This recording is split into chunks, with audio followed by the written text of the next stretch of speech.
Hello everyone.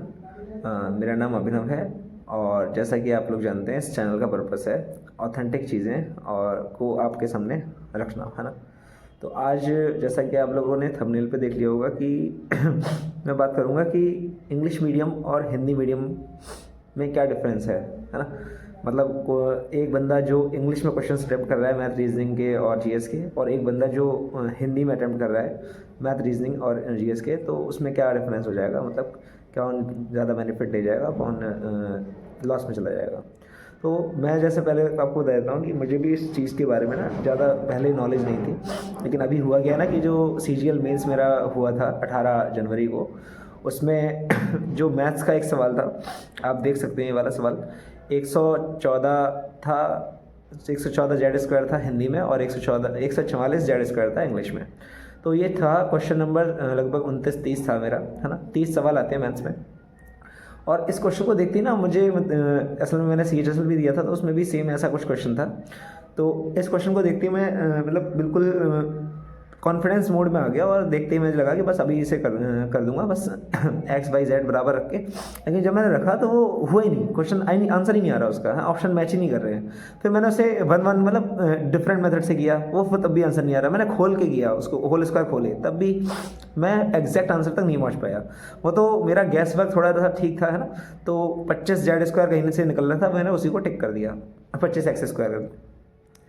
तो ये question मेरा ना इतना टाइम ले गया, फालतू का टाइम, बिल्कुल फालतू का। अगर ये क्वेश्चन टाइम ना लेता तो हो सकता है जो मैंने 28 सवाल किए मैथ्स में, हालांकि मेरे 28 सही है, अगर हो सकता है कि मैं अगर इसमें टाइम ज़्यादा नहीं देता, उसी कॉन्फिडेंस मोड पे इसको कर लेता 50-30 सेकंड में, तो जो 2 सवाल मैंने छोड़े हो सकता है उसमें से एक मेरा हो जाता है, क्योंकि एक सवाल तो वो कैलकुलेटिव था बहुत ज़्यादा जो मैंने छोड़ा था, तो वो हो सकता है। या फिर रीजनिंग में जो छोड़े मैं उनको मार्क फॉर रिव्यू, जो मेरे 3 गलत हुए हैं सवाल उस पर मार्क फॉर रिव्यू किया था मैंने, और मैं एक बार दोबारा जाके देख लेता, शायद हो सकता है वो ठीक हो जाता, क्योंकि टाइम सेक्शन में आप जानते हैं टाइम का सारा गेम है। तो मैं ये बोलना चाह रहा हूँ कि जो बंदे हिंदी में अटैम्प्ट करते हैं उनको उनकी गलती क्या है, मतलब एग्जैक्टली उन्हें उन्हें क्या ही पता। अब और भाई कुछ बंदे तो ये बोल रहे हैं कि तुम्हारी तुम देख लेते एक बार इंग्लिश में, तुम्हें फील हो गया होगा। ऐसा कैसे भाई, एग्जाम में बैठे बैठे इतना प्रेशर में तो हमें ये भी फील हो जाएगा कि क्वेश्चन गलत है, हमें इसे इंग्लिश में देखना है, नहीं होता भाई है ना। तो ये चीज़ें थी। तो मेरे हिसाब से तो यार पता नहीं क्या अथॉरिटी है, क्या है। एक एग्ज़ाम में 30 सवाल हैं, 30 सवाल में भी इन्होंने गलत क्वेश्चन नहीं दे देते हैं, डिजिट चेंज कर देते हैं, इंग्लिश हिंदी में बदल देते हैं उसको। ऐसा कैसे यार, क्या है मतलब 30 क्वेश्चन को ये रिव्यू नहीं कर सकते क्या? एक कोई ऐसा नहीं है कि 30 सवाल बनाए और दोबारा इन्हें रिव्यू कर ले, इनकी लैंग्वेज पकड़ ले एक बार।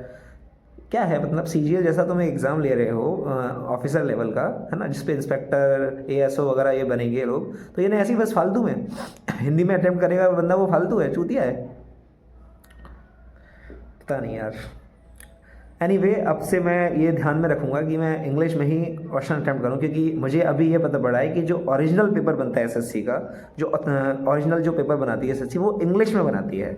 उसका जैसे कोई भी सीरीज़ वगैरह बनती है तो वो अपनी ओरिजिनल लैंग्वेज में बनती है, उसके बाद उसकी डबिंग होती है हिंदी इंग्लिश वगैरह तमाम तरह की लैंग्वेजेस में। इसी तरह से एसएससी अपना पेपर इंग्लिश में बनाती है, और उसकी जो कॉपी बनती हैं हिंदी में और डिफरेंट लैंग्वेजेस में, वो बाद में बनती हैं, तो उसमें दिक्कत हो सकती है। और एसएससी ने अपने नोटिफिकेशन में ये बोल रखा है कि कोई इश्यू ऐसा होता है तो वो इंग्लिश का वर्जन मानेगी। तो क्या अगर डिजिट भी चेंज हो जाएगी तो भी वो इंग्लिश का वर्जन मानेगी? ये भी ऐसा भी कुछ फंडा है भाई, ये तो मुझे समझ में नहीं आता, बिल्कुल पता नहीं है, मेरे लिए तो ये चीज़ नई थी बिल्कुल। और इसके बारे में अगर आपको कुछ बताना हो, कुछ आपके पास इंफॉर्मेशन हो, तो प्लीज़ आप कमेंट में बता सकते हैं। Thank you.